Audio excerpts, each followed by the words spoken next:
Bismillahirrahmanirrahim. Assalamualaikum warahmatullahi wabarakatuh.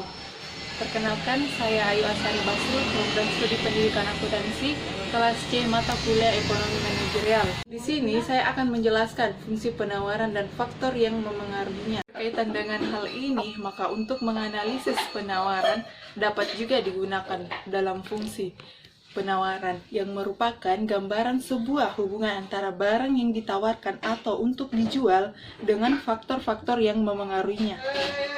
Diamati dengan teliti, ternyata jumlah barang yang dijual atau untuk ditawarkan oleh produsen atau biasa dilambangkan dengan QS atau keputusan produsen untuk menjual sejumlah barang atau jasa dapat dipengaruhi oleh beberapa.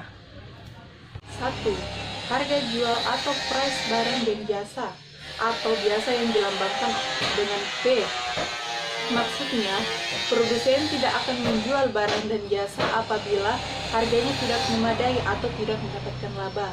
Oleh karena itu, semakin tinggi harga, produsen cenderung lebih banyak menawarkan barang dan jasa karena mendapatkan laba. Begitupun dengan sebaliknya. Yang kedua, biaya atau cost dari barang yang ditawarkan atau untuk dijual. Maksudnya, semakin tinggi biaya, maka semakin sedikit laba yang didapatkan. Begitupun dengan sebaliknya.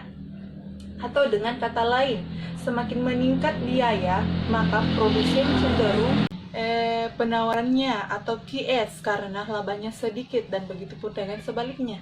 3. Bahan baku dan teknologi produksi atau yang biasa dilambangkan dengan RM dan TEK. Makin mudah akses biaya bahan baku dan teknologi, maka produsen cenderung menyediakan barang dan jasa yang lebih banyak, dan begitupun dengan sebaliknya.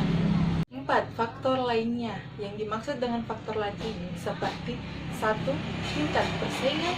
Yang kedua, tidak terbatasnya barang substitusi. Yang ketiga, kecenderungan harga barang pelengkap. Sehingga fungsi penawaran dapat dirumuskan sebagai berikut. QS sama dengan F buka kurung P atau cost atau RM dan TEK atau O dan seterusnya.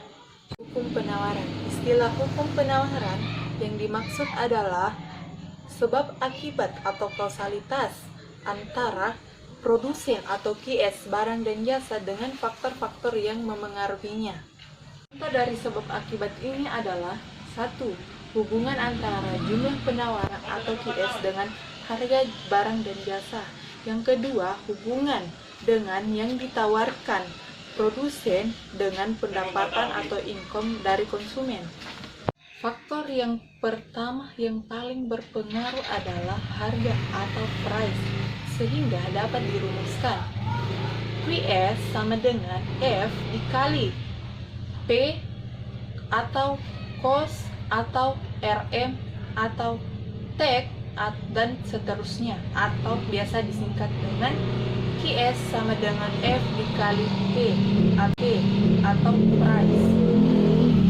Penawaran barang dan jasa ditentukan oleh price, ceteris paribus, yang menganggap P ke QS. Maka bila harga P berubah, QS juga berubah, tetapi dengan arah yang sama seperti gambar berikut. Faktor yang kedua yang paling berpengaruh adalah biaya atau cost, sehingga dapat dirumuskan sebagai berikut. QS sama dengan F dikali P atau cost atau RM atau TEK dan seterusnya, atau yang biasa disingkat dengan QS sama dengan F dikali cost. Penawaran barang dan jasa ditentukan oleh biaya atau cost. Ceteris paribus dengan faktor lainnya dianggap tetap. Cost ke QS ke biaya yang berubah, maka penawaran atau QS juga berubah.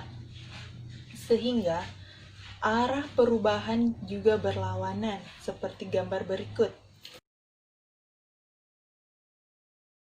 Itulah penjelasan tentang 1. Fungsi penawaran dan faktor yang memengaruhinya. Yang kedua, hukum penawaran. Sekian dari saya, wabillahi taufiq wal hidayah. Wassalamualaikum warahmatullahi wabarakatuh.